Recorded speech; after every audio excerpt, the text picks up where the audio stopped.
randomly.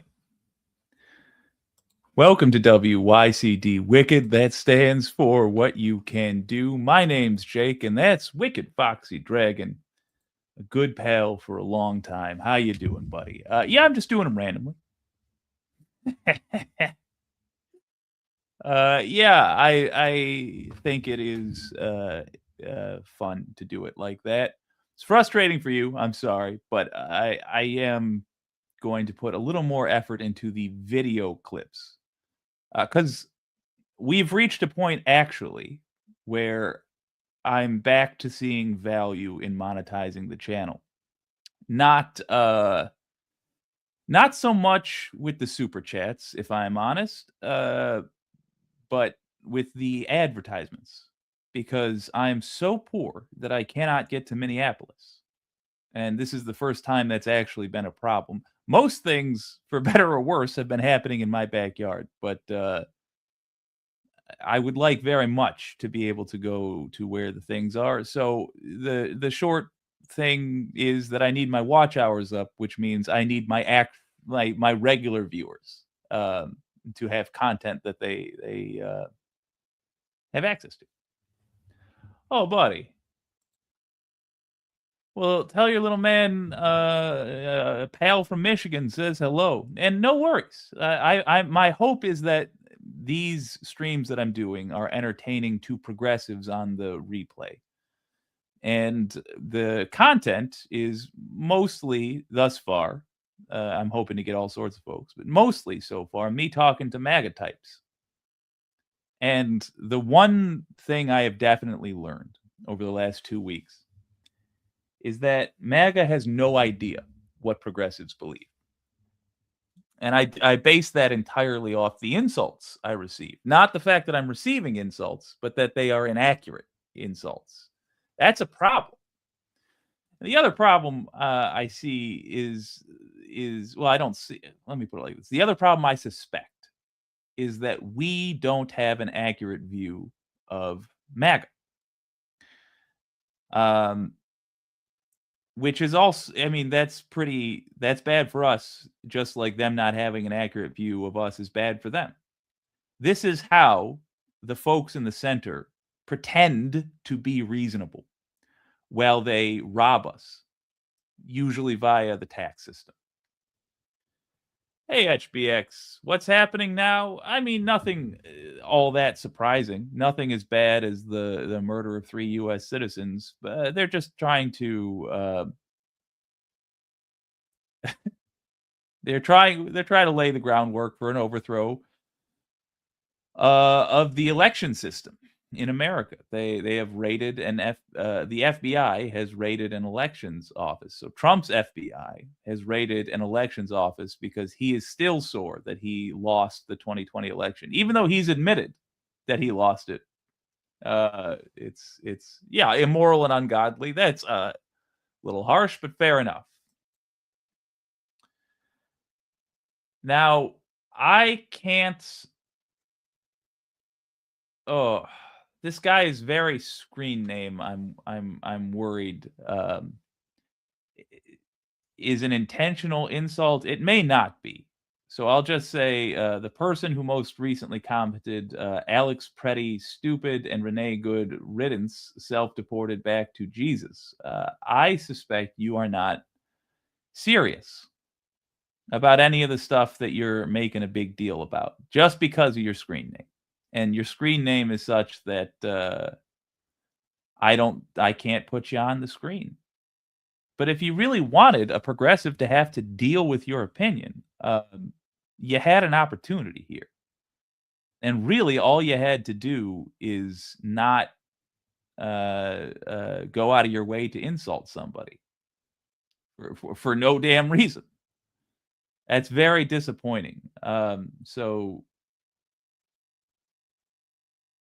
it's not a matter of pronouncing it, and I think you know that. Um, Strikes me as a racial slur, and I just have no time for you. Now here's the question, and I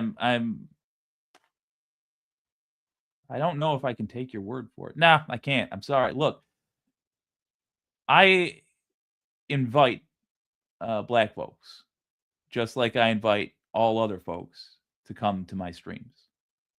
So they are guests of mine, just like you are a guest of mine, and I'm not going to let one guest insult a whole group of other guests. Which is why you're not on screen right now, and why I'm probably gonna kick you from the chat.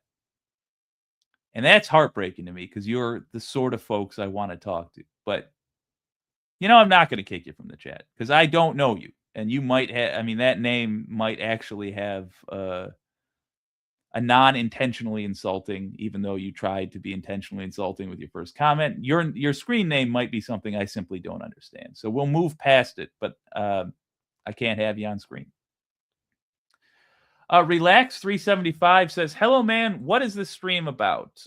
This stream, I suspect if you're, oh, you're watching, yeah, you're watching the vertical. So this stream is a progressive trying to, at the very least, get you to understand that you don't know who progressives are, and that you have opportunities on the table that you're not taking that maybe you could take. And the reason I'm offering this to you, even though I'm sure I mean, statistically speaking, we don't agree about politics. So why would I help you? Well, because we share the Venn diagram of our enemies overlaps like this. It's just at the very fringes that we disagree, and we disagree thoroughly. I know we are not going to vote for the same people in the general election. I don't even expect us to vote for the same folks in the primaries, but I do expect us to work together during these upcoming primaries to replace the liars from both of our parties. And the reason I need you is the reason you need me. I don't know at a glance what is actually your beliefs because they're your beliefs, not mine. Just like as we've demonstrated here, you don't know what are my beliefs. So that means each of us has to be the sheepdogs, the guard dogs in our own parties, because we can smell when somebody's off. The issue we have, I have seen now through at least two presidential administrations, uh, is that we let liars get through our primaries. We let people who say they believe what we believe through our primaries, but we let them take Soros money. We let them take Bill Gates money. We let them take Koch brothers money. We let them take APAC money. We let them even take NRA money. Uh, and as a result, they do favors for those people. And they don't actually do what they said they were going to do for us. It's happening to the right wing right now. And I know they don't even they haven't even registered it. It's heartbreaking, man. Yeah. This is it exactly. This is exactly the problem. We are just numbers and statistics to them, brother. No matter who is in charge, says Relax 375. Yes. So I have taken a break from those streams that I desperately need to do to get my watch hours up to get remonetized after being canceled on YouTube. Um, in order to talk to folks who I know won't agree with me about 95% of issues, because we're out of time and I need them right now to start working right now on their own party. Well, I start working right now on my own party. And behind the scenes, I'm having some conversations, uh, some productive, most not, but about changing the way we operate, at least as Michigan Democrats.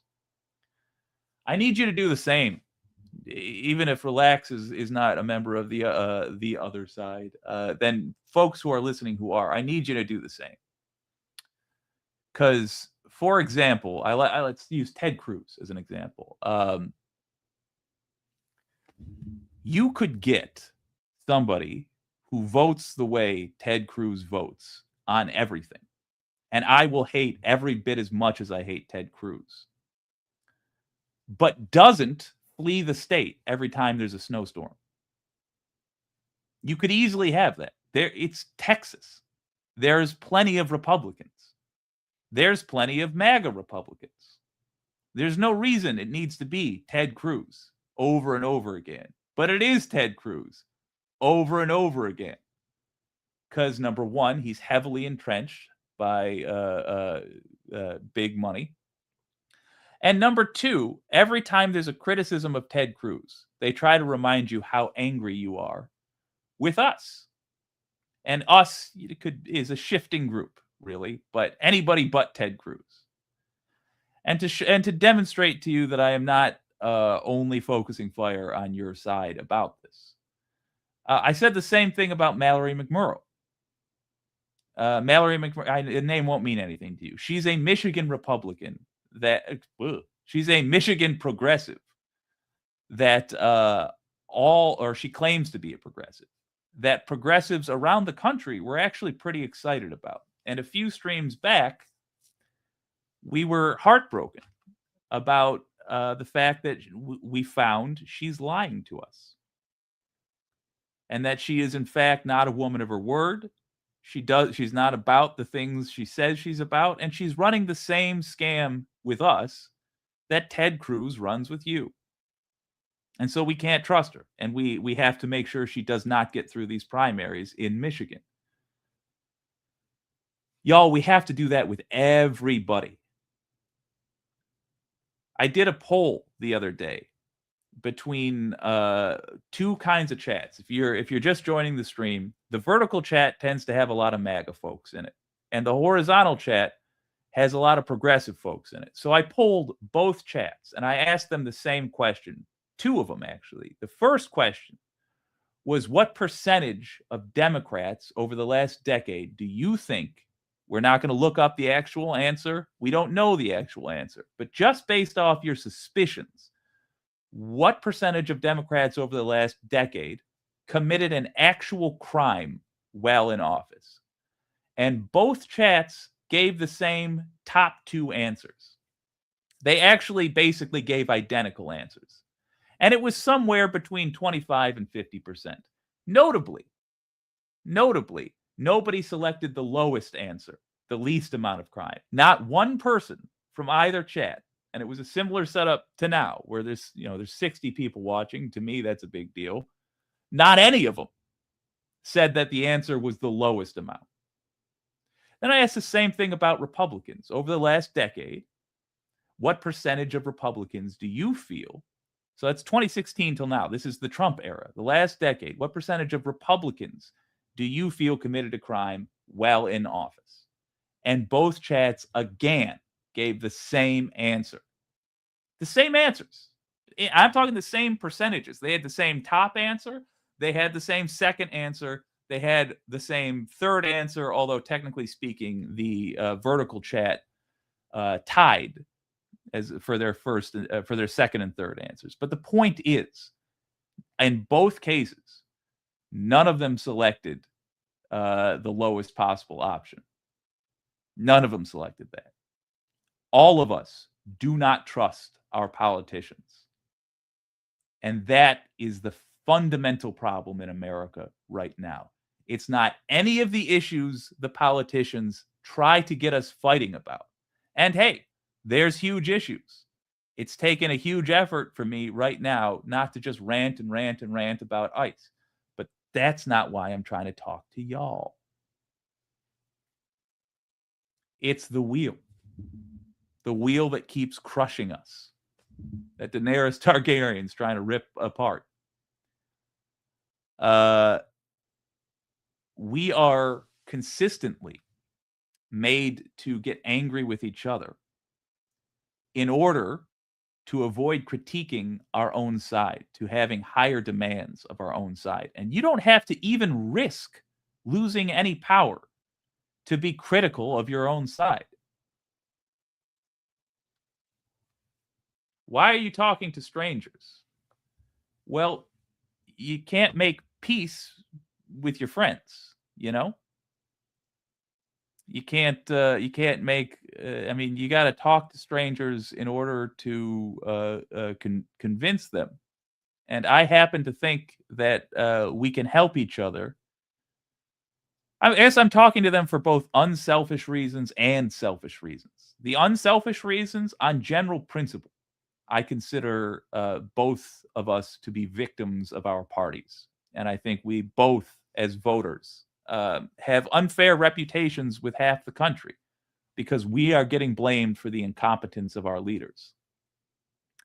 And then my selfish reasons. I have realized in recent days that I have a blind spot for what MAGA actually is. And while I am sure that our principles fundamentally at the end of the day will mean we're going to vote for different people, they can point out to us where we are being where we are inaccurate, just like we can point out to them where they're inaccurate. For example, somebody the other day called me a leftist liberal cuck, and I was very offended by the suggestion that I might be liberal. And if you don't understand why that is humorous, keep watching, and you will eventually get that progressives and liberals are not the same persons. Texas Pete's, I have no idea what you're talking about. Why did Democrats fight to not let women vote? Why did Democrats fight to not let blacks own firearms? Are you talking about pre-1960, before the party switch, when Democrats were the conservatives? Sincerely, I'm not trying to bust your chops here. I genuinely want to know what are you referring to when you say that Democrats fought to not let women or blacks have the same rights as everybody else?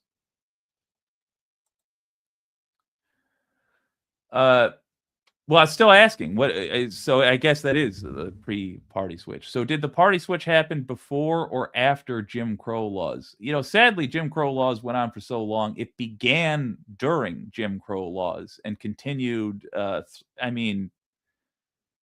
Some people would say it continued through the 70s. I would argue it continued all the way up till the 90s, the party switch.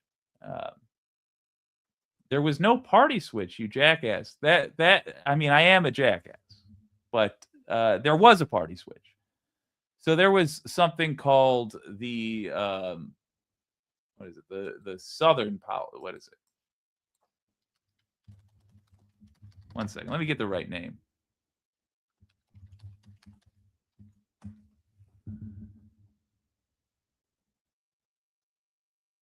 Oh, what am I finding? Help me out here. Foxy's more educated than I. What was the policy that the Democrats were going to pursue to try to get racist voters? Y'all should know what I'm talking about in the horizontal. Southern strategy. The Southern strategy.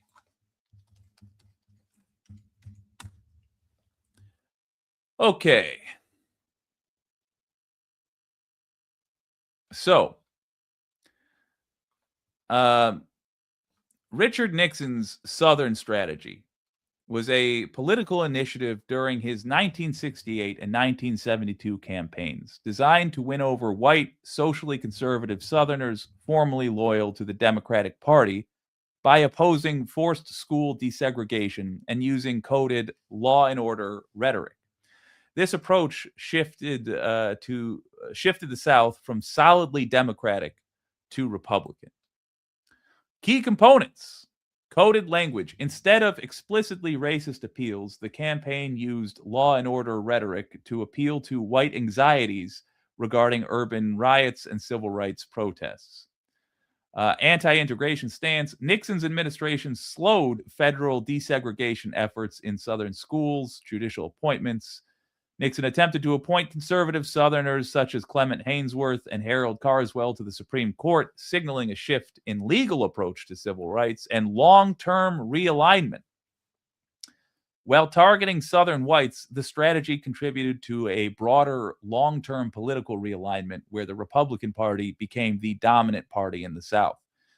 A debate over strategy. Some interpretations argue the strategy was not merely about race, but rather an economic-based appeal to suburban middle-class voter base. Other interpretations suggest it was a cynical political calculation to secure a majority with minimal commitment to civil rights.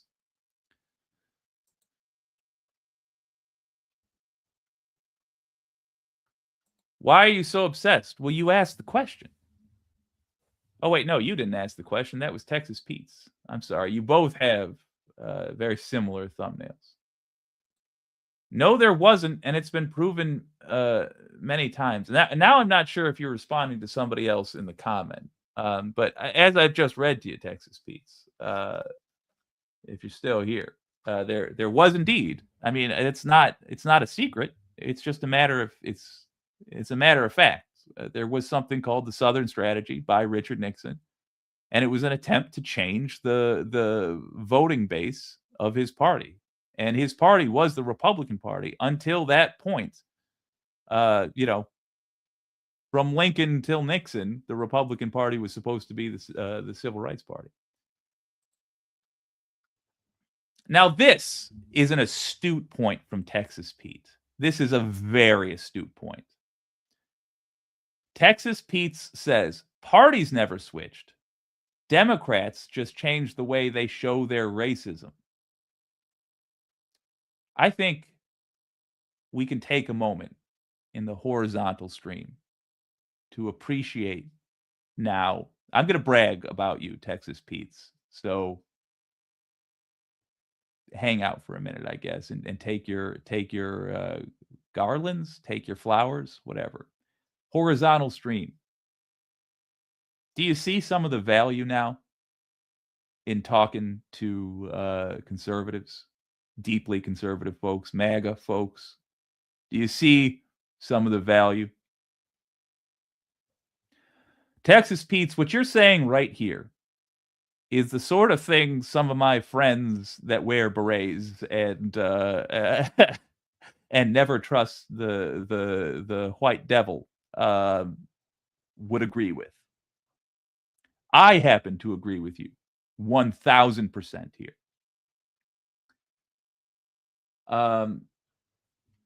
Daisha Hops, real quick, I'm gonna request that you not blaspheme. I'm an atheist myself. I imagine you're an atheist based on what I've read you say there. But we don't discriminate against people on a religious basis here. So please, even though it's fun sometimes, please refrain from blasphemy. Um, and Robert Edwards says Jesus was black. I'm not sure how we're on this topic of conversation, but yes, I think he was as well. But I want to praise Texas Pete's. Texas Pete's said the parties never switched, which I don't agree with, actually, if I'm being honest with you here. But the rest I agree with. Democrats just changed the way they show their racism. 100% true. Democrats do not, as a party, they do not give a fuck about anybody's rights. They don't care about civil rights. They don't care about constitutional rights. I got to tell you, we are seeing now that the same is true of Republicans who apparently don't care about the 14th Amendment and apparently don't care about the First Amendment and apparently definitely don't care about the Second Amendment. But that's just because you guys are in the spotlight right now. Democrats don't give a fuck about any of us. Democrats voted to, 7 of them voted to continue funding ICE, despite what they say in the streets. I'm not asking you to say that Democrats shouldn't, I'm not asking you to agree with the way Democrats believe. But if they believe the way if they believe the things they say they believe, then why are they voting to fund ICE? It's because they don't believe the things they say they believe. They say whatever is politically convenient to them in the moment. And they've been doing that to black people for my whole life. So you are 100% correct. Now, the one you're talking to progressives now, and this is going to never go away. I'm sorry, but we have a cultural thing which you're going to have to just brace yourself for. We will argue annoying little points all the time, and I'm going to do that with you now. The party still switched, Republicans and Democrats. The parties did still switch, and when I say switch, what I mean is they changed their targeted base. So it was based around the integration at the time, basically. I don't know what to tell you beyond rereading that Richard Nixon, as the leader of the Republican Party at the time, specifically said they should use coded language instead of explicitly racist appeals to switch to a law and order rhetoric so that they could deliver the same message to suburban folks instead of, I'll be frank with you, hillbillies. And that brings up no one and nothing who says no such thing as racism. I kind of agree with you. Kind of. I would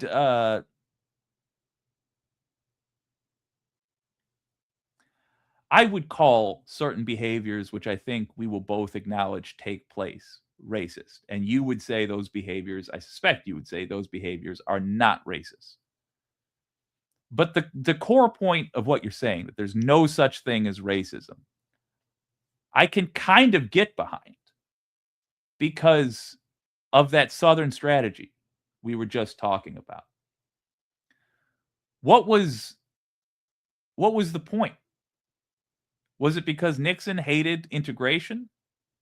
No, it wasn't.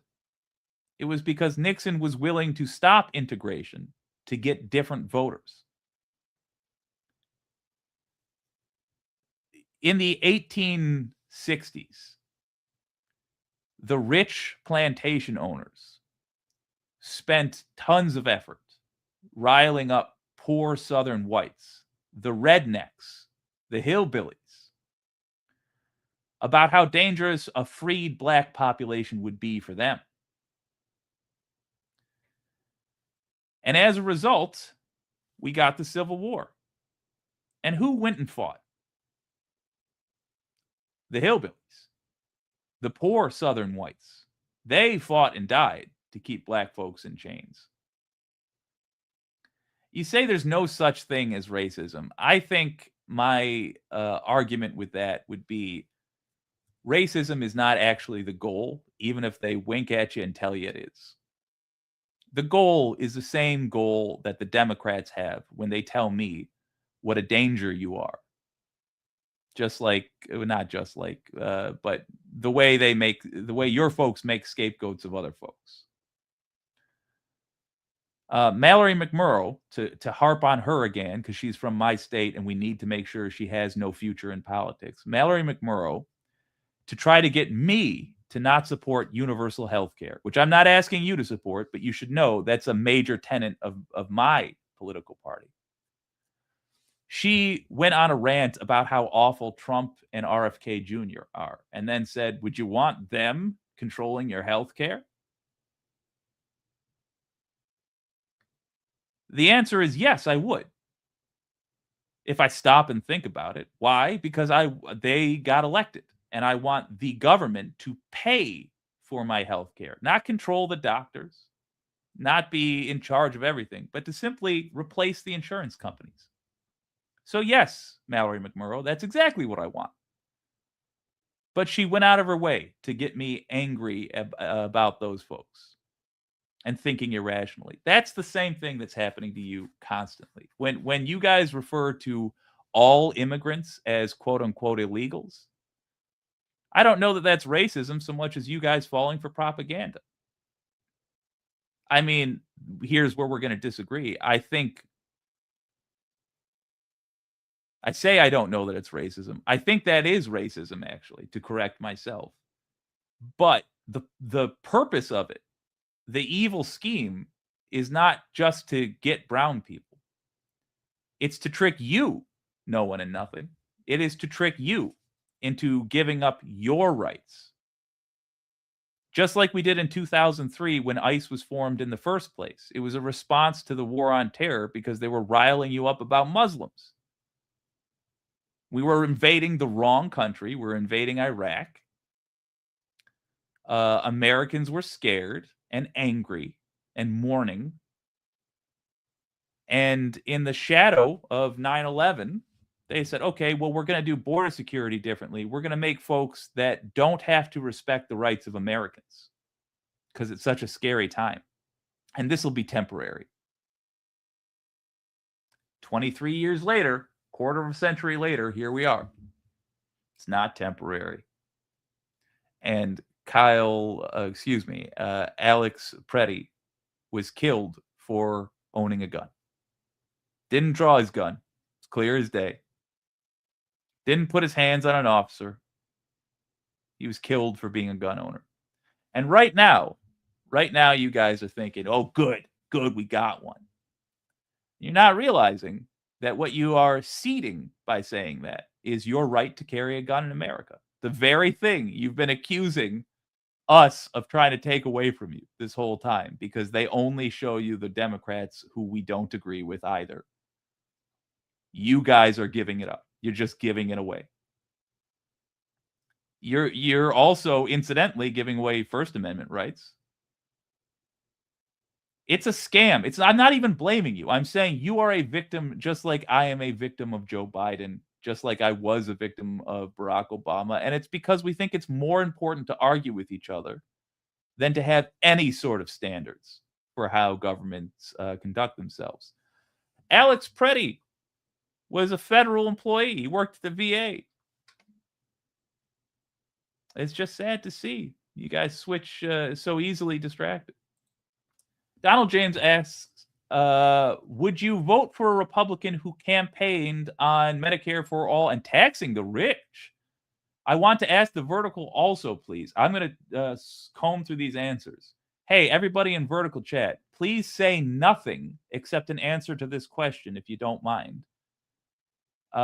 Would you, in the vertical chat, vote for a Republican that campaigned on Medicare or Medicaid for all, basically universal health care, and paying for it by taxing the rich? I have to say, last year I would not have. This year I might. And it's going to depend on the state. to be totally blunt so that Republicans don't feel like I'm saying something that they just wanna hear and get all excited or whatever. It would depend on the state. In Michigan, I might, for sure. In New York, I might, because I have a problem with the Michigan Democratic Party. I have a problem with the New York Democratic Party specifically. And the problem is, can I trust what they say? It's not that I disagree with the things they say. It's, can I trust that they mean it? And the short answer is no.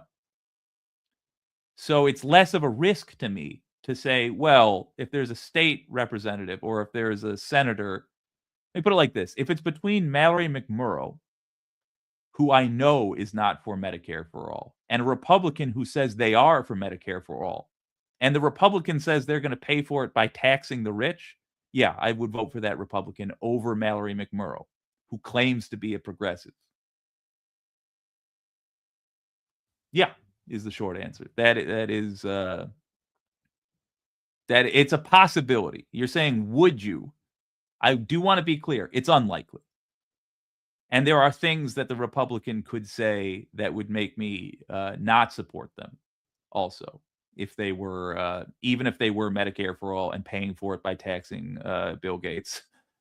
Um, there are things they could say that would make me not vote for them. But to be, I think the headline that I would like y'all in the vertical to appreciate, even if you're not going for my vote, but you're just curious to know what the soul of the supposed opposition is. Yes, you could be a Republican and get my vote with those two things. And you're very astute, Donald James X, for naming those two things, because those are basically the only two things that could get me on board. But if they said that's what they're about, actual economic populism, sure, absolutely. Bigfoot wheelchair. The education system failed you. I don't know if that's fair to the education system. It failed a lot of Americans. It's failed a lot of Michiganders. The No Child Left Behind policy was a disaster, but I personally was kind of hopeless from the start. I don't know if that's fair to put on the education system.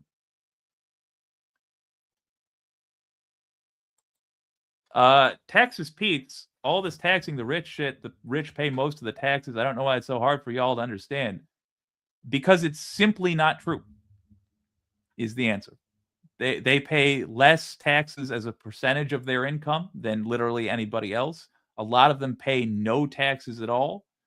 And even if you're looking at total taxes collected, they don't pay more than anybody else. There's basically no way you could measure how much somebody pays in taxes that aligns with your beliefs here. And I mean, you should note that and work on that. And if I'm wrong, you got to show me. But I don't think. I mean, you're just operating. You've been given wrong information, and that might not be your fault. There's a lot of work that goes into making it seem like they have some sort of a burden, but they really don't. Um, the percentage of taxes that the wealthy pay, the top paid Americans pay, has gone down steadily since the 60s. Donald James X with a good point. I don't give a what party you're in. I will identify it if you are a racist. Yeah, yeah. Or if they're being dishonest about their policies. All right, let's see if y'all did what I asked and answered the question. DJX, did you? Hey, Pinkerbell, did you see anybody answering that questions? Oh, this is a good point.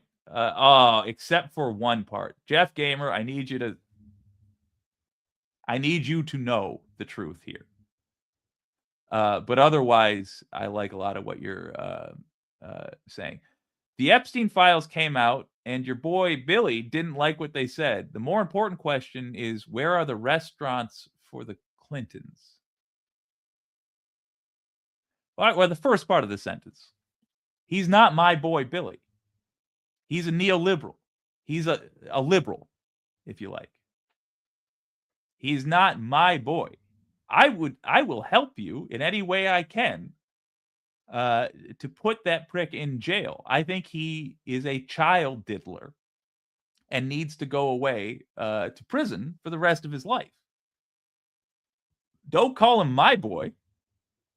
Bubba is arguably closer to your boy than mine because Donald Trump paid for his campaigns before. But I know that's unfair. You don't like the guy, you never have. I don't like the guy. And I haven't at least since I was an adult. When I was a kid, I thought it was charming that he played the saxophone. I can admit that. But we don't want a dude that charms kids and is known for being on the Epstein files. So no, he is not my boy. Did anybody respond to Donald James X's question? Hey, the reference frame.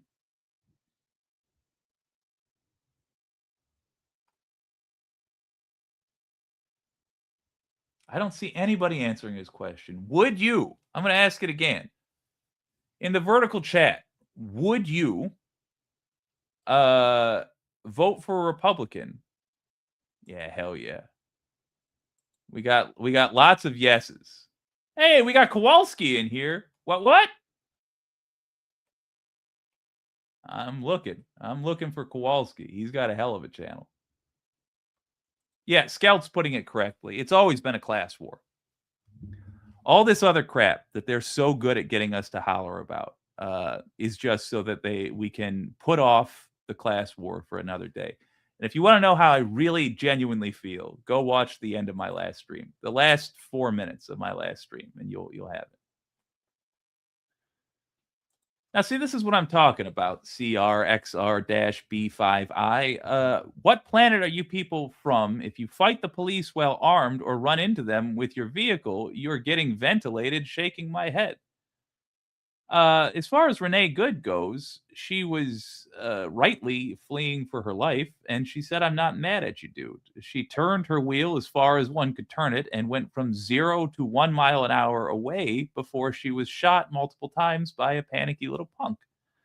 I don't know who you think fought police, but all Kyle Preddy did is help a woman out of the snow, and then he was maced, beaten, thrown down.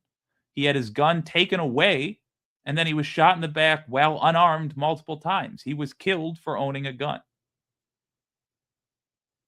You have been lied to. And the fact that you phrase things like this tells me you are either willfully lying to me or you are a victim of a lie, but stop being a victim. You don't have to agree with me that ICE's operations are immoral, unethical, should not exist, that ICE should be abolished. You don't have to agree with me about any of that stuff to acknowledge that those ICE officers fucked up and that Kristi Noem lied to you about it. That's just the reality.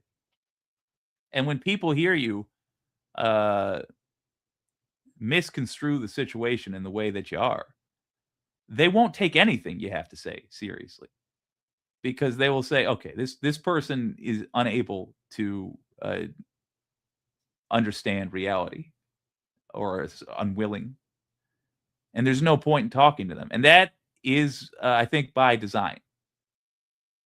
Because when you and I start talking, you and I can pick out then the people in our parties that we can work together, or fuck, we don't even have to work together at that point. We can just identify the people in our parties who are lying to us.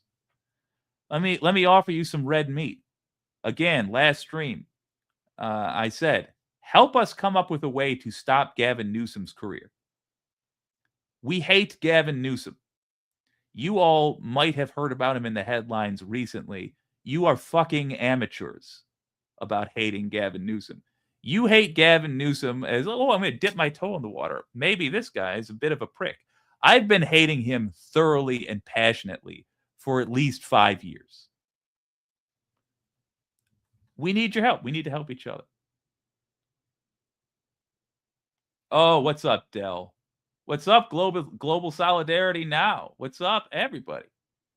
So that's a question. Oh, wait, now Trucking Noob says that's not a Republican. Interesting. Are you referring to if they supported Medicare for all? Because I got to tell you, who in the vertical chat knows who wrote the Yeah, this is a good point. Please be careful not to vote for those who are not trustworthy, says Domenico. True.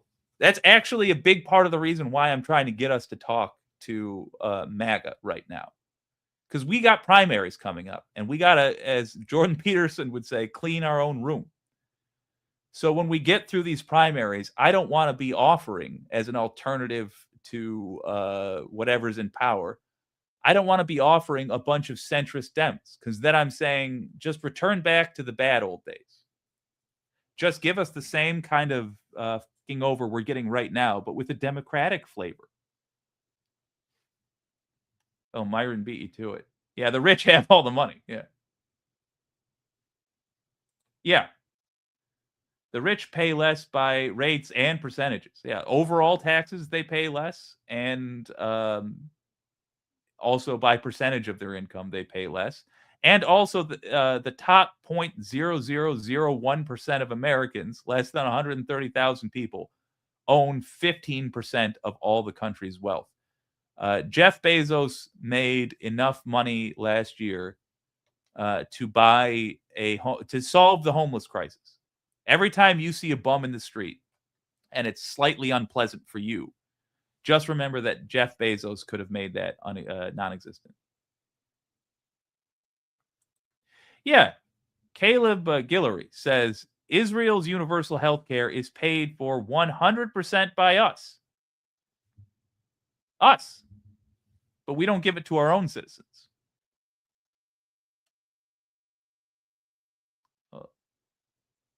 It looks like we didn't get any answers to that question. Oh, make it a poll. That's smart, Pink. That's good thinking. All right, gang. I'm sorry. I'm a little new to this, but I'm gonna do what Pink is saying so I can. Yeah, I agree. Mifo7706 says I don't think the Democrats are acting any better. And I don't know who this other person is. I didn't see their comment. I don't care what their comment is. You could have their comment could have been, I think Republicans are out there hunting people for sport and cannibalizing them. And I still don't think the Democrats are any better.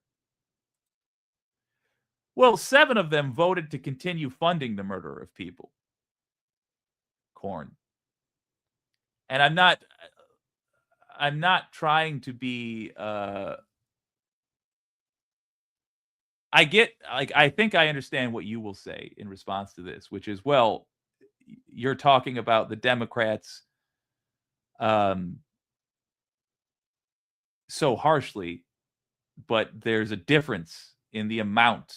There's a difference in the amount of evil each party's doing, and you might have a point. But as far as I'm concerned, we're talking about liars fundamentally. The fundamental problem is, are they lying to us, their own voters, about what they believe? And that's where I don't see a difference. I agree with this. Ice melts in hell too. Yep. Yeah, so they go out there and they pretend like they give a shit. But then 7 of them. Yeah. And then here you go. Again, I'm not asking folks in the vertical stream to agree with these to agree with our politics, just to acknowledge who we don't like within the Democratic Party. Because I see you guys accusing us of being liberals, and we hate them more than you do. I know you think you hate them, but you hate them in a way we find cute. Your version of hate for these people is like a White Claw, whereas we're drinking that good old fashioned country distilled White Lightning of hatred for these people. Anthony Tripp says Schumer and Booker are pro genocide. Yeah. And I'll just add names to that list. Biden's pro genocide. Harris is pro genocide. All Harris had to do to win my town was allow at the Democratic National Convention my representative to speak. She's the only Palestinian in all of Congress. All Harris had to do was let Rashida Tlaib speak. She's a Democrat. So let her talk at the Democrat National Convention, the one Palestinian, a person of Palestinian descent. That's all Kamala Harris had to do. But she didn't. Dude, don't play with my emotions. Did Jesus give us a gift today? Hold on. Please, please, please.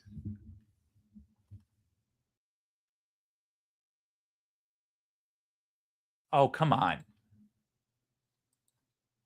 He's fine. Well, I know better. I wasn't cheering on murder. I was cheering on hopefully like a heart attack or something. I don't care for Bill Clinton. Nina Canadian, a 21st century Republican must maintain a lawful judicial system. The masked and armed personnel sent by federal government are not police officers. They are agents. Good point. Police are trained in public safety. Yeah, exactly. This has been an utter disgrace for a lot of reasons. Anthony Tripp bringing up a fair point, but not accurate. And I'll tell you why it is fair despite not being accurate. Fair because the people he mentions do indeed. I didn't mention them, and they are part of those that oppose funding Israel. But they're obviously not the only ones. The main people that oppose funding to Israel are progressives. The only people that vote against it are libertarian leaning folks like Massey and Rand Paul and progressives. And that's notable. So Alexandria Ocasio-Cortez is with Massey and Rand Paul on that. Rashida Tlaib is with Massey and Rand Paul on that. Ro Khanna, I think, might be, but I think Ro Khanna is a faker. I don't trust Ro Khanna. In the same way, for a while, I didn't trust and now don't trust Mallory McMurrow.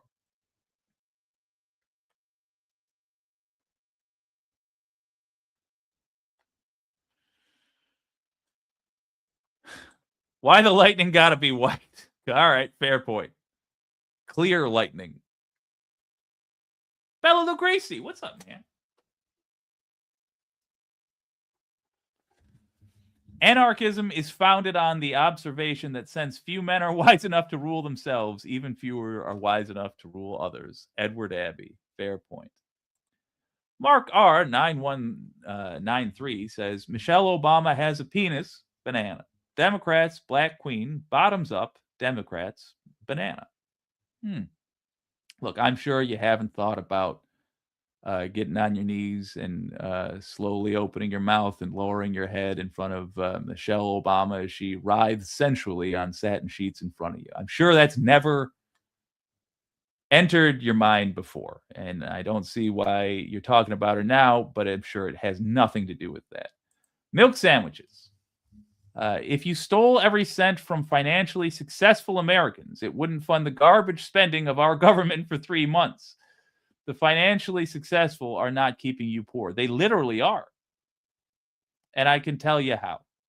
So they vote for the government to fund their gambling. When they gamble on the stock market and eventually lose, like with the financial crash in 2008, we deregulate and deregulate and deregulate. They fund campaigns. These are called oligarchs. They fund campaigns for people that will agree to deregulate them. Those are called neoliberals, and those consist of both Republicans and Democrats. That's actually your average U.S. politician. And those are the very people who pretend to believe what we believe, but actually they're just working for these folks. So they fund politicians who will agree to deregulate various industries that the oligarchs are in. When the oligarchs then can make more money by dumping chemicals into your backyard or taking off any safety procedures involved in a process, or simply they're things like they're not allowed to be investigated for insider trading, stuff like that. They make more money off of it, and then they bribe politicians to argue to lower their taxes, and then they, so on and so forth. Pay to play, as they call it. So that they end up increasing the chances that they will continue to be financially successful by using their initial success to bribe politicians. And that's an oligarchy, what I'm describing. That is the US system of government right now. It is an oligarchy. It's uncomfortable for us to acknowledge that, but it's not hidden. These are just laws that are on our books, and the accurate way to describe it is an oligarchy. And that's what we got to undo. That's why I'm talking to you. That's why, because let me put it like this. If you and I are both in agreement that George Soros, Warren Buffett, Bill Gates, the Koch brothers, et cetera, should not be able to buy elections anymore, it's not enough. It's not enough. If one of our parties wins on that platform, even if it's not going to happen, but if I had every one of my politicians, every single Democrat agree to the things I believe, it's not enough. Because we need to overturn something called Buckley v. Vallejo, a Supreme Court decision, and a law called, another Supreme Court decision called Citizens United. And we need to overturn those with a 2/3 vote. So you don't have enough people in your party, and I don't have enough people in my party to hit that 2/3 vote. This has to be across parties, which means I got to convince you that the people in your party are lying to you. And it turns out, no, I don't, because we did a poll the other day about the criminality of both parties. And it turns out we're in exact agreement. I mean, I polled a very progressive audience and a very right-wing audience. And the answers were the same in both chats. You guys acknowledge, yeah, we're led by a bunch of lying thieves. And we have no illusions either. We know we're led by a bunch of lying thieves. So the answer here is the primaries. And I know you're not going to vote for ours. And I'll be frank with you, we're not going to vote for yours. But what we can do is make sure that in both of our primaries, nobody gets through that supports George Soros, Bill Gates, the Koch brothers, AIPAC giving money to a politician, any politician. Nobody supports those people. Nobody takes money from those people. We have to make that a poison pill, that if you take that money, you are guaranteed not to get our votes. That's going to require work on both of our parts. And it sucks for you to hear, I know, because you guys right now are in power. You can stay in power. You can make it easier to stay in power. But it doesn't do you any good, as I just learned from Joe Biden, and I learned again. I had to learn it again because I first learned from Barack Obama. It doesn't do you any good to have your people in power if they're just lying to you to get there, because then they do not serve your interests.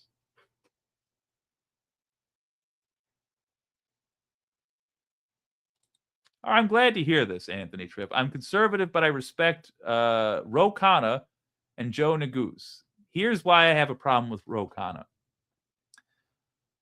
I think in order to get you to respect him, he lied to me. And even if he has your respect, he is still a liar. And he could be lying to you about the things that got you to respect him. Now, I'll say this. I'm less sure about Ro Khanna, and I don't want to waste time heckling somebody I'm not sure about. And if you see good things about him, I'd like you hanging around here at the very least so you can remind me of them when he comes up in conversation and we can examine it earnestly. But I am very skittish about any politician who says one thing and then does another. And especially if they're telling me they are a progressive. Because at this point in history, if you are a progressive, you got to be about the principle of the thing. because we have never had a progressive president. We haven't even had a progressive governor. I'm not aware of a progressive mayor of any city. I'm sure they have existed, but I'm not aware of any. So if you're a progressive, all we have is our principles, and to lie about those is a violation of a sacred thing, I think. CT Hawk says, I'd like to see the government take back control from the big corporations and actually do what we voted for them to do. 100% agree. I'd like to see some corporations get nationalized. For example, I think there should be nationalized telecommunication. We rely on the internet for emergency services, like directions. Imagine this. How are you going to get directions out of town if you know one of these huge snowstorms is coming? Well, you're going to use Google Maps or Apple Maps, God help you, Waze, whatever they have. You're going to use some map application to get you out of town. And that requires internet use, data. I think we should be nationalizing some of these services. Just like, just like the roads are a national thing. Oh, it's between y'all. I bet you've read Howard Zinn. I've heard the name. Let me look it up. Maybe I have. I got to tell you, I read a lot, and I don't talk about it a lot because I don't understand most of what I read. An American historian is Howard Zinn. And veteran of World War II. Interesting. Oh, he was at Spelman. Oh, what are some of his books? A People's History of the United States. A Young People's History of the United States. All right, he's got a series of books called The People's History. I'll have a gander.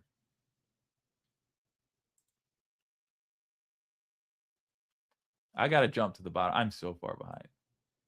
Oh, yeah. I'm with Anthony Tripp on this. Absolutely nationalize the oil industry. It's the people's land. I agree. If it's a natural resource that is our own resource that's being resold to us, that should be nationalized.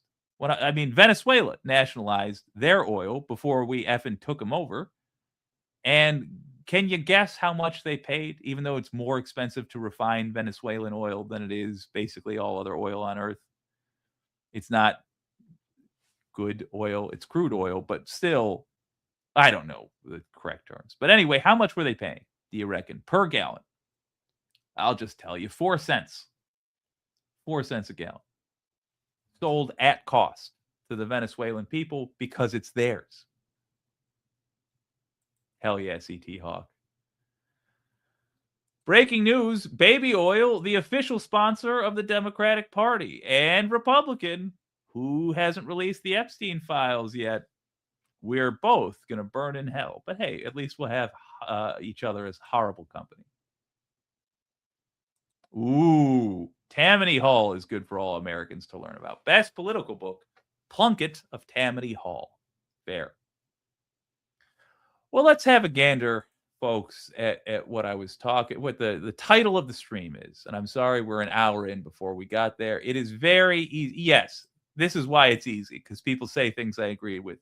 They are all pedo bastards. Every last one of the motherfuckers. I am willing to replace basically everyone in the Democratic Party. I hope you are too with the Republican Party, because the Epstein files are 40 days overdue with no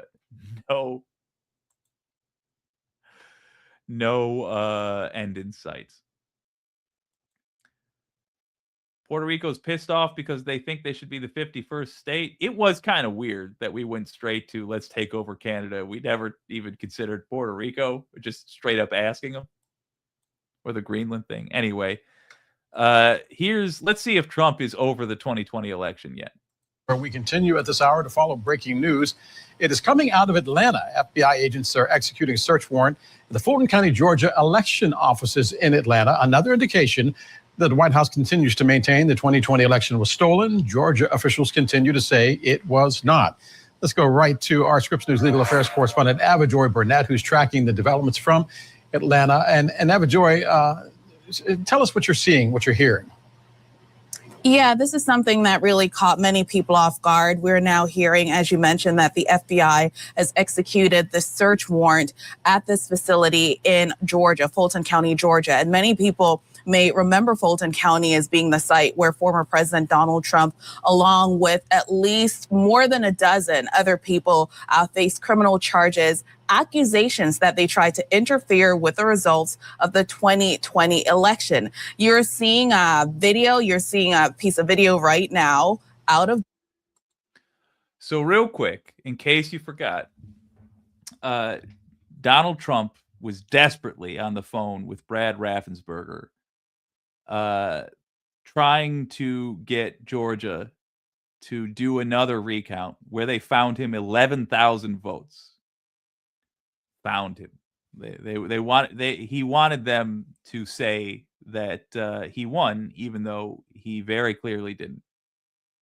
In case you forgot that, because it's 6 years ago now, but he has not let it go. Georgia, as FBI agents walk around this particular facility. It's Georgia Fulton County Election Office. And the really quick note that we got as confirmation from the FBI about the search, it's really simple. They said they can confirm that agents are executing a court-authorized law enforcement action at this particular facility. You see, it says it right there, registration and elections. And as I was mentioning, Dale, Fulton County is a significant place, really, in the history of the United States, because that's where the district attorney, Fani Willis, back just a few years ago, brought state charges against Donald Trump. Donald Trump at the time was running to be president once again, and Fani Willis made accusations that he took steps to interfere with the 2020 election results. There were several let's just keep playing. Other people who were named on that indictment. It was so wide ranging. It was a RICO indictment. There were people like Rudy Giuliani who were named as co-defendants there. Mark Meadows, for example. And that case took many twists and turns because District Attorney Fani Willis was eventually disqualified from continuing with that prosecution because of accusations that she had an inappropriate relationship with a special prosecutor who she. Real quick, have you noticed that the ways this guy was attacking Fani Willis had nothing to do with the actual case, nothing to do with the facts, nothing to do with whether or not he attempted to steal the election, everything to do with personal attacks. Oh, she's a Democrat. Okay. Oh, she has a relationship with a physical relationship with somebody else who's on her team. Okay, so they're both against you regardless. So what are you talking about? That's the way a guilty man behaves. He had racketeering charges because he's a gangster. He's not an honest man. He's a liar. We heard a phone call. You know what? Let's just play it. I'm going to keep playing this. I'm going to look something up. You might be interested. Put on this case. And then in November of last year, the new prosecutor who was put in charge of this case said that they would not continue with any criminal charges in this matter. So that matter was effectively dropped against the former president. A big win for him, his attorney. So I'm trying to convince you. So I'll use some of the charisma that I think you guys will like. So listen, what Trump did was lose the election in Georgia because he handled COVID incompetently. And then, the economy incompetently as well. And then what he did was try to pressure Brad Raffensperger to find him the votes that would say he won. The Times sent out a simple message saying that it was good that that prosecution was dropped against. Oh, and of course, when he was in office, then he got the criminal case against him dropped by his own FBI. Hey, Elaine. President Donald Trump. And if you thought all of this was over, we now see this matter bubbling up again, where it appears as if the administration wants to continue to look into the possibility of election interference in Fulton County. But now the tables have turned. Now it seems as if they are going against the local officials there, the election officials there, continuing with allegations that there was election interference because the president did not win that state in the 2020 election. We must note, Del, that the previous Attorney General for the United States said that there was no finding of wrongdoing in Fulton County. But even so, we now see that this new administration is moving ahead and possibly will continue with some sort of investigation into Fulton County after really a long-standing back and forth and accusations that local folks in that jurisdiction did something wrong, even though we saw in previous findings that that was not the case. Del? And Ava Joy, we are now starting to get some sound coming out of Fulton County, Georgia. Let's take a listen to what officials there are saying. Before we take a listen to what officials there are saying, let me see what C-SPAN's got here.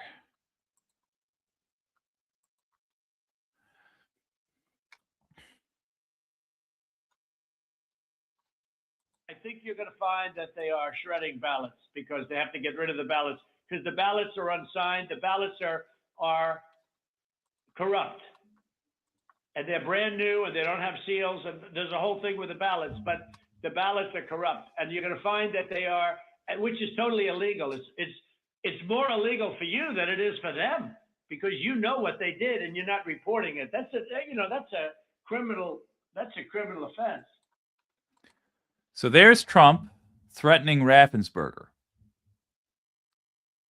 He's saying, if I come out on top, we're going to treat you like you're a criminal.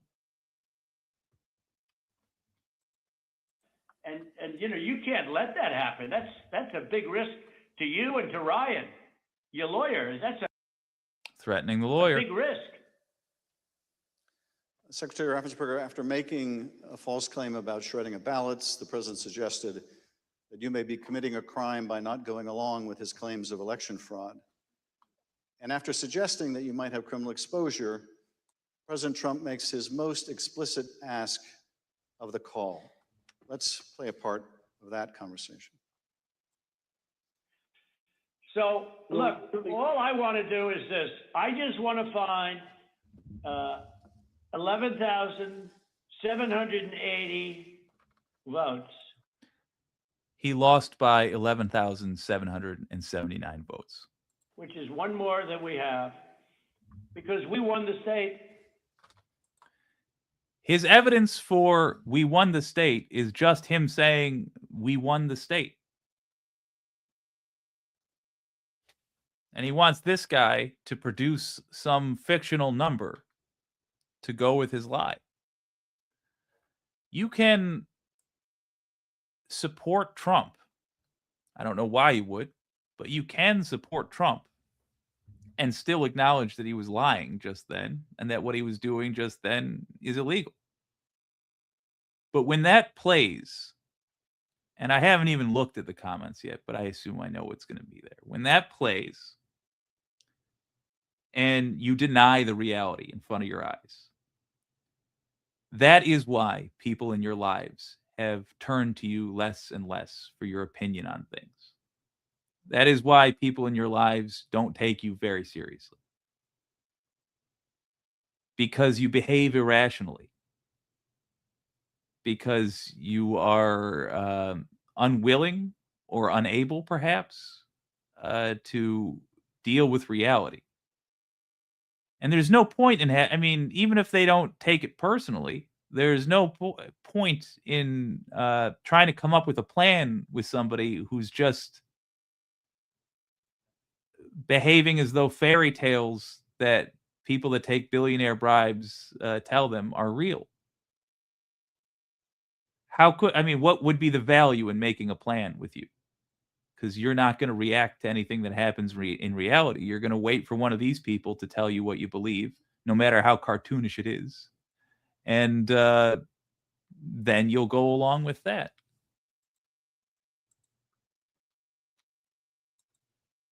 And you'll support this. Georgia getting raided by the FBI. And you won't even stop and note what party is Brad Raffensperger in? What party is he in? You guys are are praising the death of what was it? Alex Petit. Oh no, Alex Preddy.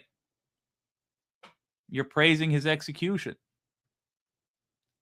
ignoring the fact that he was executed for being a gun owner. And Trump said, well, he shouldn't have had a gun. And he's got you all repeating, well, he shouldn't have brought a gun. Bear in mind, he didn't brandish a gun. At no point did he take it out. He had his cell phone out. That's all. He was killed for being a gun owner. So you don't acknowledge the fact that a Republican is getting chased down by Trump's FBI. Gun owners are being killed and told that they shouldn't be gun owners if they don't want trouble. Happened at the very first day of this year. Keith Porter Jr., a hillbilly, shot a gun into the air, and then his ICE neighbor came out and killed him for it. Gun ownership is actually under threat under Trump. It was never under threat with Democrats, no matter what they told you. Because we had other stuff on our plates. Gun ownership is under threat under Trump. Any Republican, like, for example, Brad Raffensperger, who doesn't go with whatever Trump has to say, they're under threat of investigation. Now ask yourself this. Why isn't there a big demand for the Epstein files right now? They're 40 days overdue. Why isn't there a big demand for the legal release of the Epstein files? Pam Bondi is in violation 40 times over for not releasing the Epstein files on time. Why is that happening?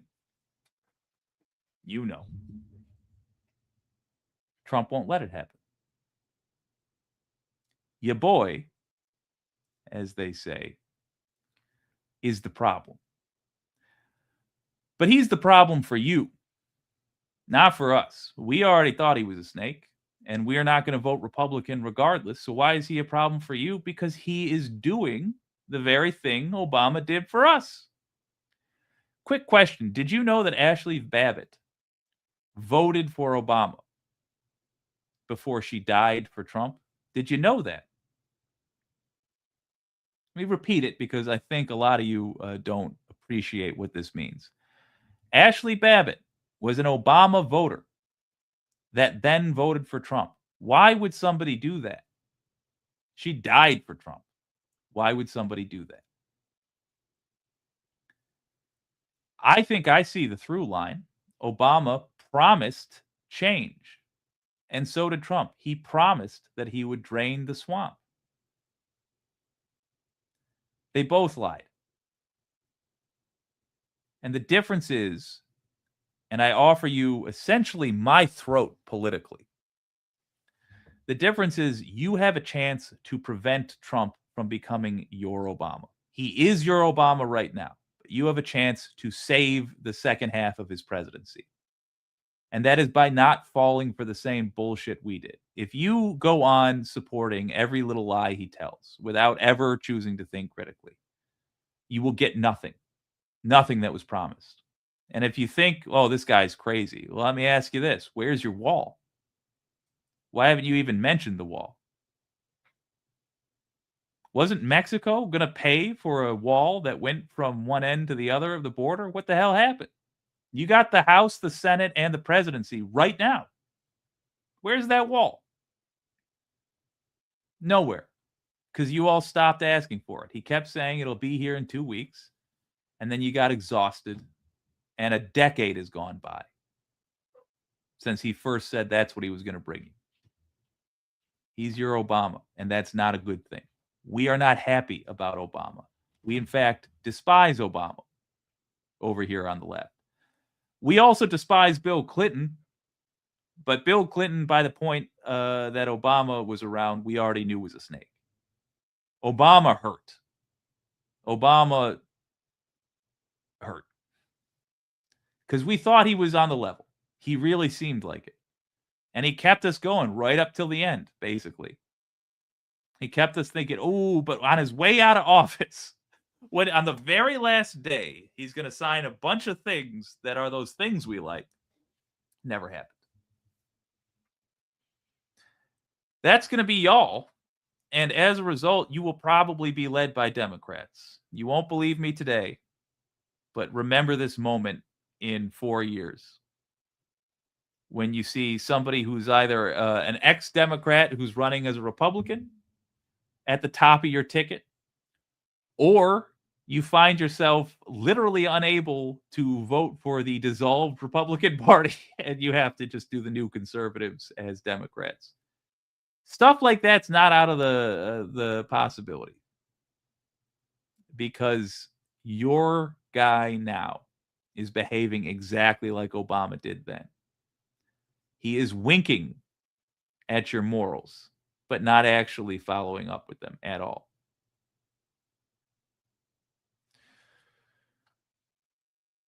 Yeah, Obama was awful. Obama nearly doubled the national debt. I got to be frank with you. I don't care as much about the national debt, but it's, whatever. It's a critique. I'll take it. I'm looking for any excuse to say mean things about Obama. Obama nearly doubled the national debt. He also had an average of 7.4% unemployment rate. I'm not sure if that would be accurate. His best year was 4.7%. Whatever. I don't need to get that far into the details. I'll just take the double the national debt and harp on him for that. Yeah. Let me tell you how he doubled the national debt. Of course you don't care. Well, wait a minute. How is it I keep finding these dill holes? Well, probably because you have bad taste. If I'm in your feed, it speaks very poorly to your overall taste. But I do care. There's too much that Bud Russell is pointing out for me to talk about all at once. And to be honest, I'm not sure how he's getting the 7.4% unemployment rate, yada yada yada. And that I don't need to, because I don't need 1,000 things to criticize him for. Once you find out a guy shouldn't be in charge, you can just stop there. You can just say, yeah, okay, he shouldn't be in charge. We don't need to go over it again and again and again. But let's just focus on the thing I do know about, which is the national debt. And Age of Crocodillicent says, nails it. He did the bailouts with Bush. Yeah. That is exactly why and how Obama doubled the national debt. Obama in 2008 had to bail out the banks, and he had 2 ways he could have done it. He could have done it the way a progressive would have, wherein you simply cover the bills for anybody that couldn't pay their bills to the banks, thus keeping the banks out of foreclosure themselves. Pretty reasonable. There was a crisis. There was a financial crisis. The real estate market was collapsing. And the reason it was collapsing was because Wall Street was making bets on the bets that banks were making when they handed out mortgages. So basically, banks would hand out mortgages, and they were doing ninja loans at the time. That's no income, no job. So giving loans to people that were unlikely to be able to pay them back. And then they were not only selling, letting people bet on that in the stock market, but they were letting people bet on the outcomes of those bets. So with $1, there could be like 30 different dollars riding on whether or not somebody paid that back. We're getting in the weeds here. Just to stick to the point, Obama had 2 ways he could have dealt with this. Number 1, pay the people who could not pay for their loans. Cut them a check, say, I get it. This was an F up. We're going to cover this. Instead, he paid the banks. And in paying the banks, he did not set stringent rules. He just said, how much are you short? Oh, $500 billion? Okay. Signed. After he did that, and in part because he did not set any sort of, conditions on handing out your money to the banks, what did they do? Well, they paid their CEOs off. They did stock buybacks. Some CEOs that they fired, they used the money to pay for their golden parachute, the several $100 million that they got for getting fired for being incompetent. So tons of that money that we gave to bail out the banks did not go back into the economy like it would have if you would have given it to the people to pay off their loans. Instead, what happened is the people that lost their homes still lost their homes and had no homes. So now you have a bunch of people out there driving up the price of rent because they have to, they got to pay rent.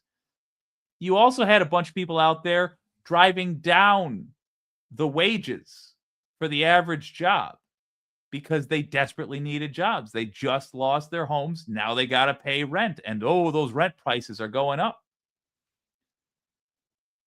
What would have happened instead if Obama would have given them the money directly is they would have spent it. They would have spent it paying off their loans. If it was a windfall that they weren't expecting, which it obviously would have been, they also might have gone out to dinner. They might have bought a new pair of pants. They might have bought a new car. They might have spent it totally irresponsibly on pixie sticks and lemon drops, but they still would have returned it to the U.S. economy as opposed to keeping that money unproductive in the bank account of somebody who already has hundreds of millions to tens of billions of dollars. It was financial incompetence that I would expect to see from a Republican, and I was disappointed to see from Barack Obama, who said he was all about change. Who asked that? Yeah, Bud Russell, thank you for mentioning that Obama nearly doubled the national debt. I will try to get educated on the unemployment rates. But again, I stress, you all have correctly assessed. I'm not terribly bright. I can't just read a paragraph in front of you and fully understand what it says all the time. So I will need to take time to get familiar. Oh, God, yeah. War is peace. How about these 50-year mortgages, huh? They're trying to make you sharecroppers. Russell Holscher says rich people are supported by money earned by workers, not by handing them more money. Yes, that's it exactly, Russell. Yes. And it's not just the initial dollar generated that I'm talking about either. I mean, you're correct, and now I want to take it farther. It's not just that. But it's also not just money earned by workers, but money spent by customers. And if you're rich, generally speaking, your customers have less money than you. So if you're millionaire rich as opposed to billionaire rich, you make more money when the poor get tax breaks as opposed to the rich, even though you're one of the rich. And the reason a millionaire rich person gets more money as opposed to a billionaire rich person is because the millionaire rich person's customers turn up more, buy their service more, give them all some of that lovely tax break money that they got.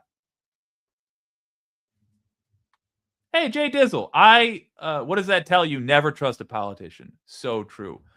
Hey, man, I would love at some point to talk to you about some of the comments you left on the other video. I thought they were astute points, but I have my own corrections. I don't know. I feel like we have interesting conversations, and I've been searching literally for years for folks like you, for folks who I know disagree with me politically, but are willing to, do a cold assessment of the situation. Anytime, hell yeah. All right.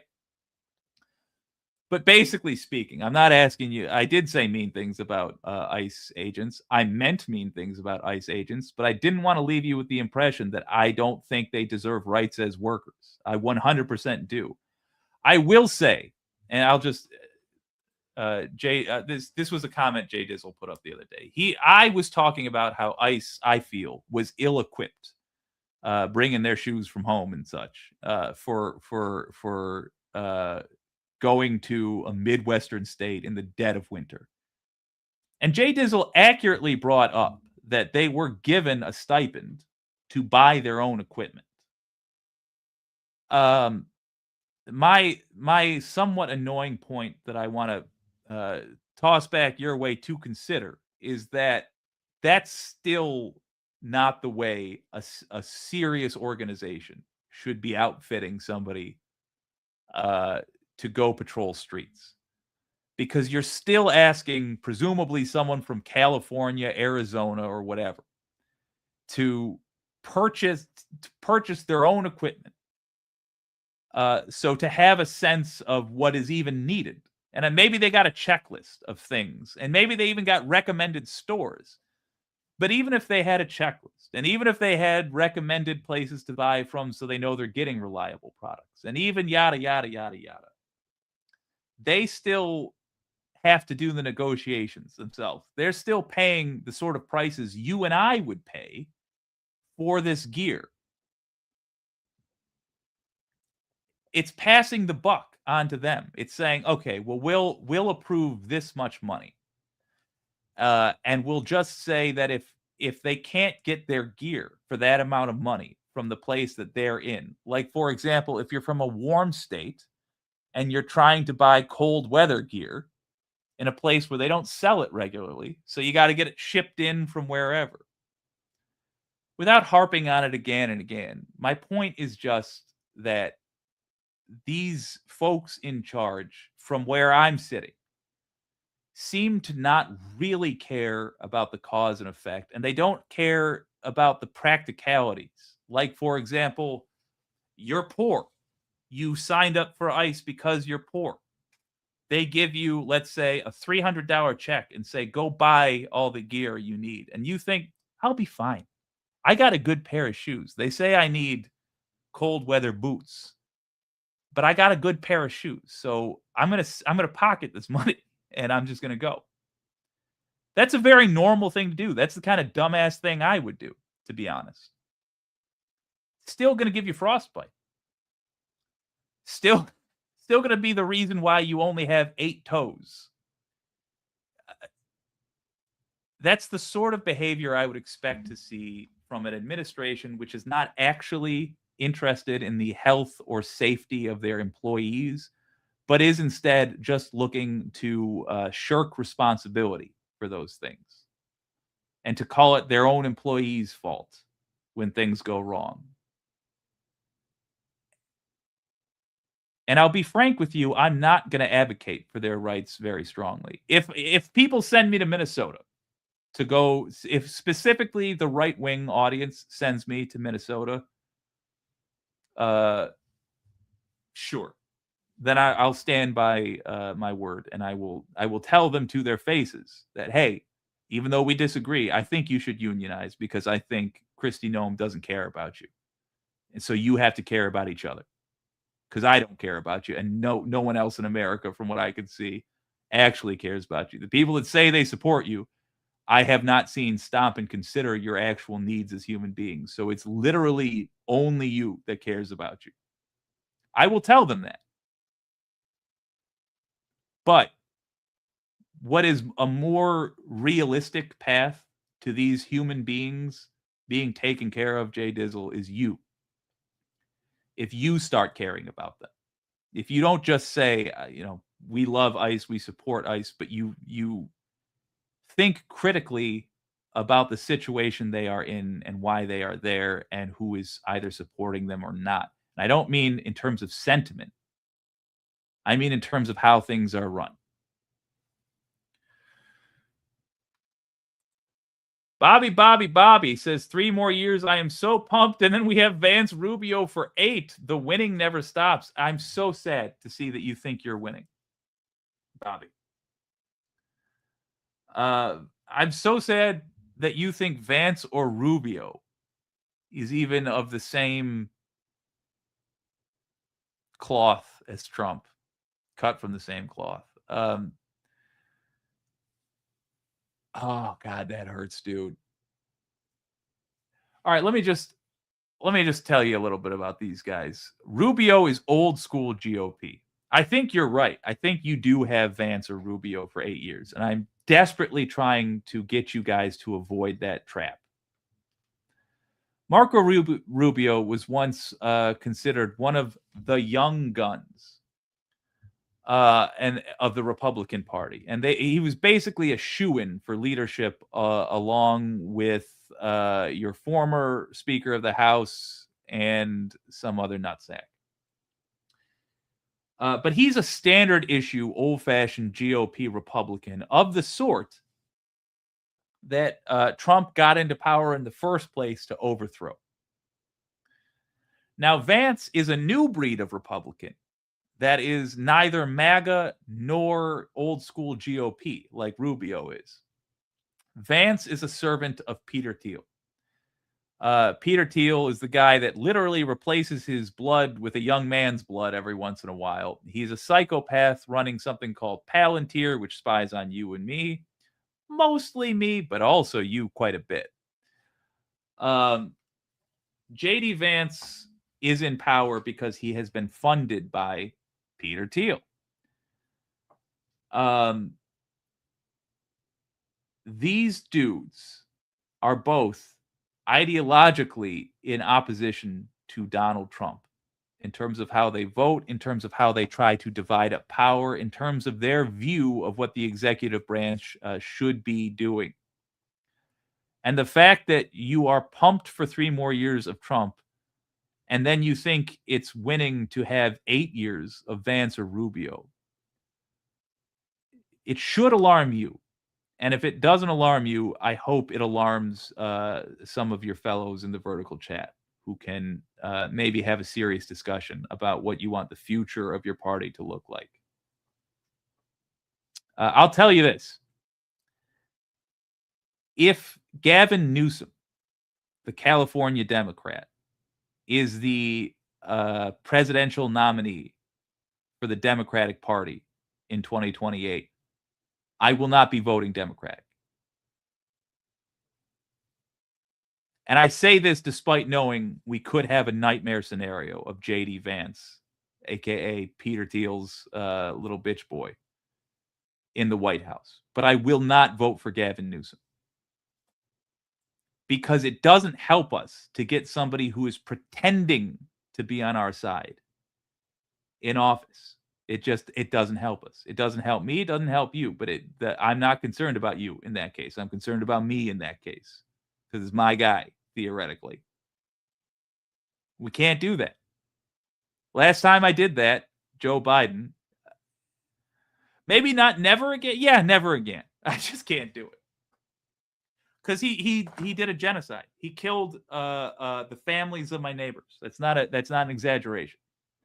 Somebody I supported. Let me just be totally crystal clear about this. Somebody I supported, somebody who I helped put into power, killed the family of somebody who I say hello to every day. I am partially responsible for the death of my neighbor's family, and I will never. There's nothing I can do in my life that will make up for that. There's nothing in my. It doesn't matter how much good I manage to do with the rest of my days. I helped kill his family. You don't need to carry that weight on your soul like this. You really don't. You just have to be the slightest bit critical of your own side. Yeah, and no Fetterman, too. Thank you.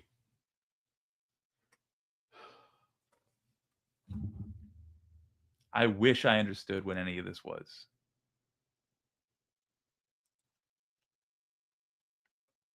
Yeah. Well, now, wait a minute. Now, I'm not trying to be a dick. This could actually just be Creo. Fairy DMK, howdy body.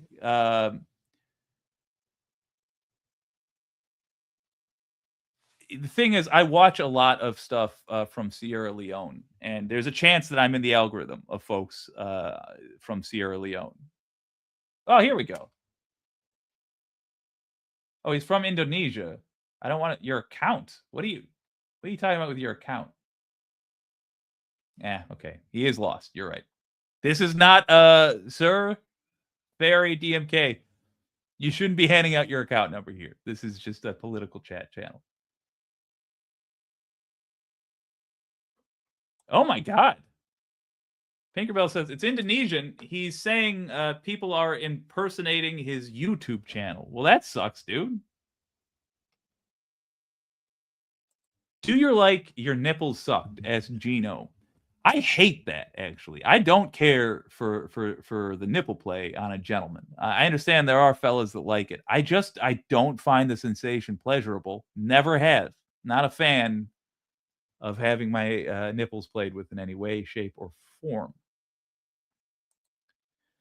Yeah, Jack bringing up a great point. In 5 years, there will be 75% less jobs thanks to AI. So you can imagine what this country will be like. Certainly. And we should be laying the groundwork. We should essentially be creating jobs or a replacement for the benefits that a job would bring if we know those jobs are going to go away. Because the jobs at one point, one job equaled one set of benefits for an American. But if 75% are going away, I think that number might be a little large, but what do I know?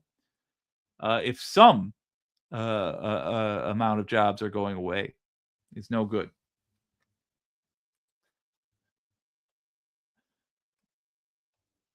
Yeah.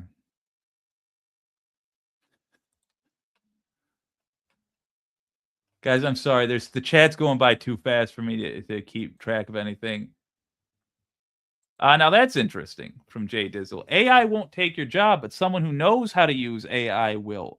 Maybe, but I don't think you can say with such certainty. I don't think you should say with such certainty that AI won't take somebody's job, even if the second half of what you're saying is so.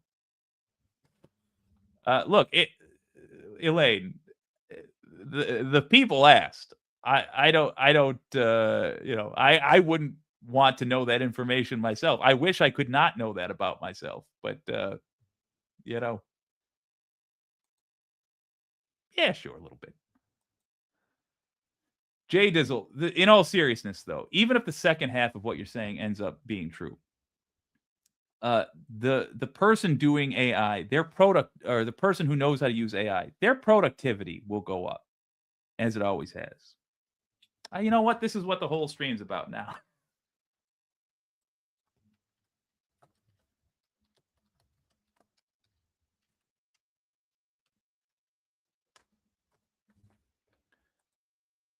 This is one of the easiest graphs you can find.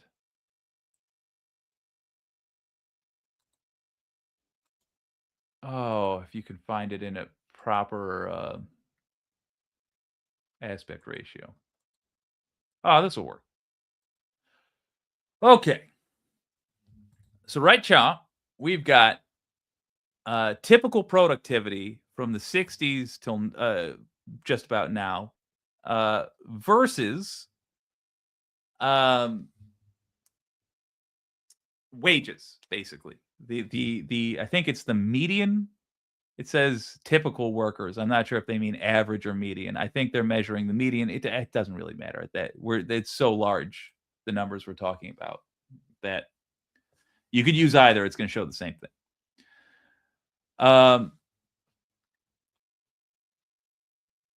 But basically, the light blue line shows the cumulative percentage change, so increase, of wages. And you'll notice right around the mid-70s, it starts to switch.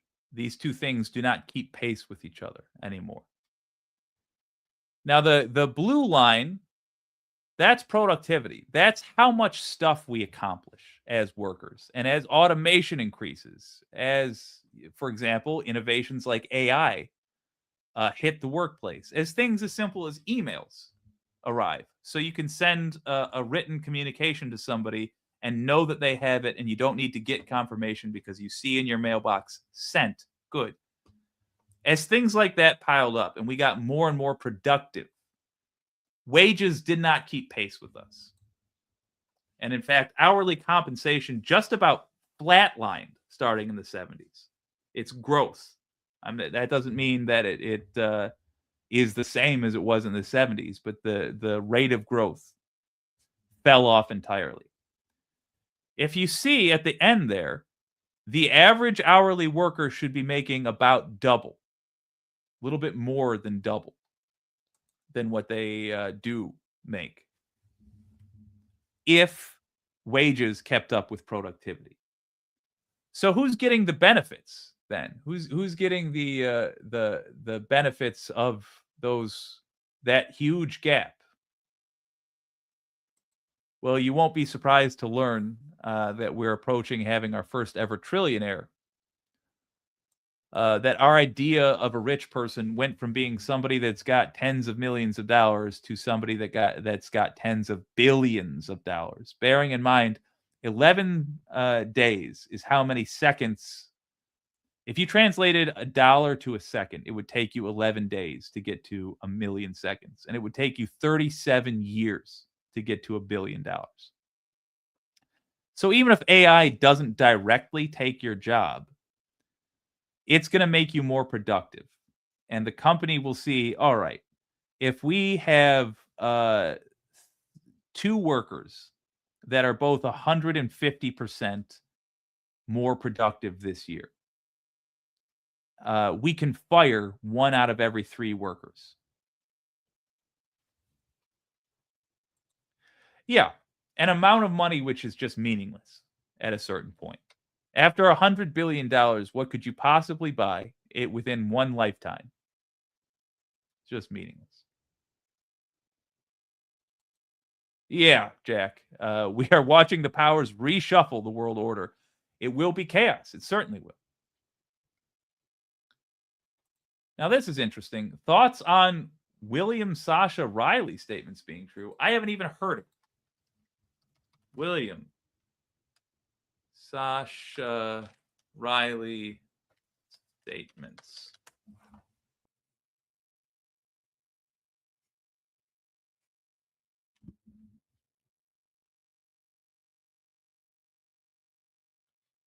I don't see any recent ones.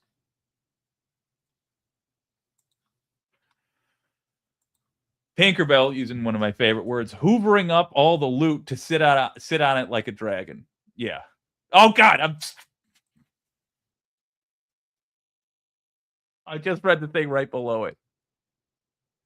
I am sorry. Yeah, all right. Oh, don't read the William Sasha Riley thing. Okay, well then I won't. I don't see what I don't. But that brings me to a thing I would like to see. Yes. Oh, Jack, add in robotics with AI. It will eventually be almost all jobs besides crime and top tier tech. Yeah. I do want to know. I'm going to set aside requests for William Sasha Riley until I've had a chance to review it, because one of my quite trusted people is suggesting I not play it on the stream. And I am now going to try to get remonetized.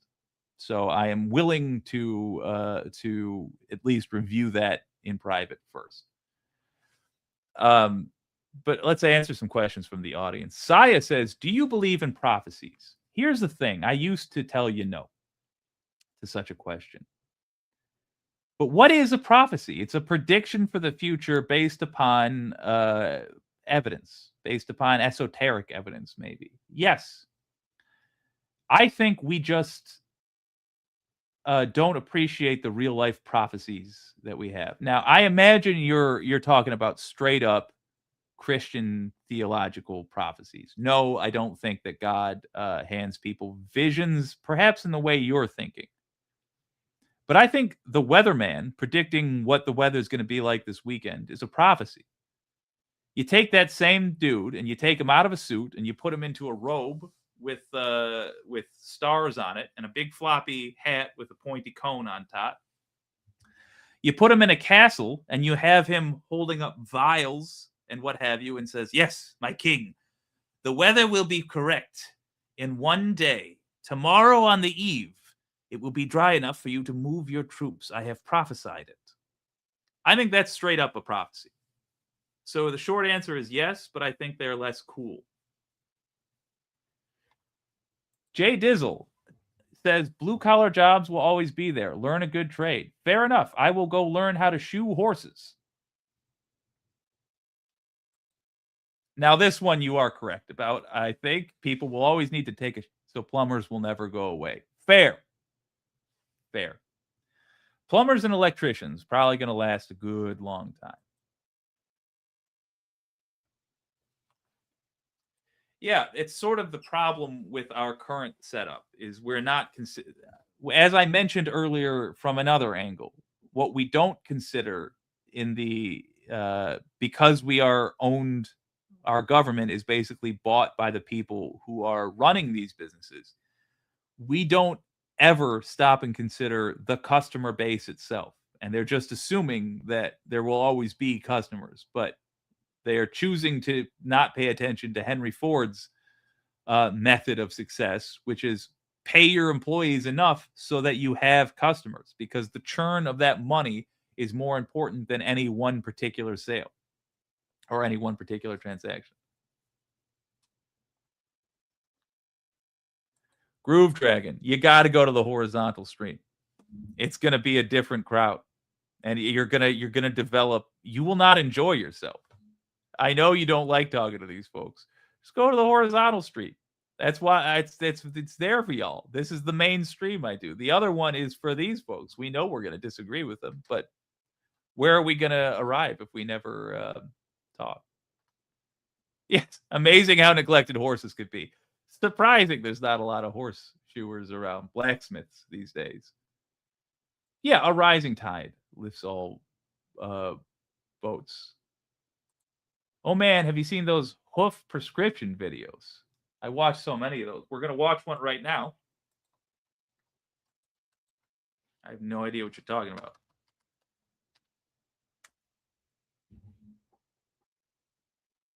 Is it from Diane Green? Oh, she's a farrier. Oh.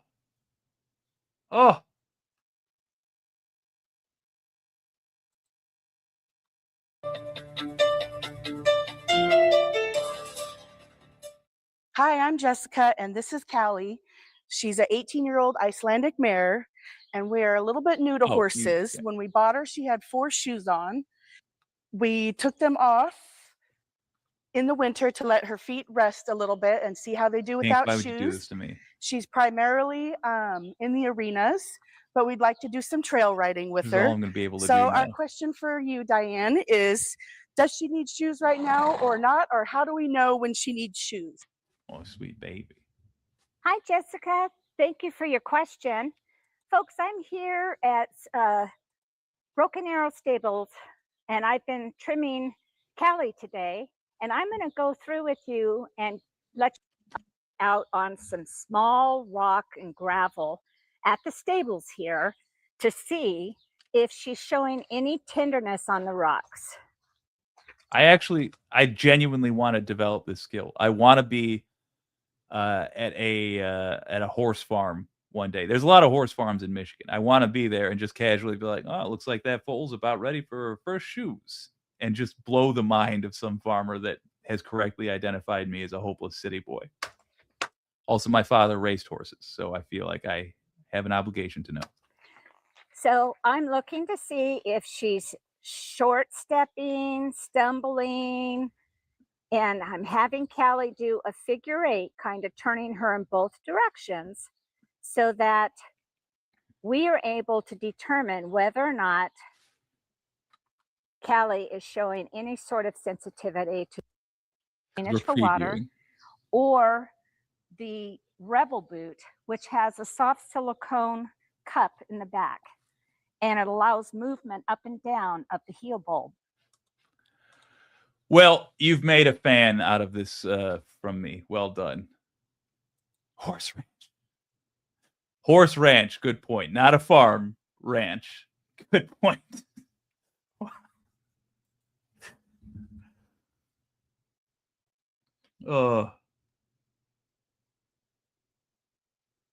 Get out of town. I'm not in the Flint area, but good for you, the driftless Iowan.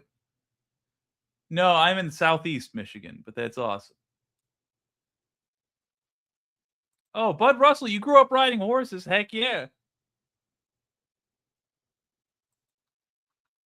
Oh, wait, okay. I'll tell you what, gang. I had a pretty darn good time talking to you. But I do have to be on this space shows pretty soon. I understand Devil's Advocate Productions is going to be doing something. And so I will leave you with the sweet, sweet tunes of Donald James X. This has been WYCD Wicked. That stands for What You Can Do. My name's Jake.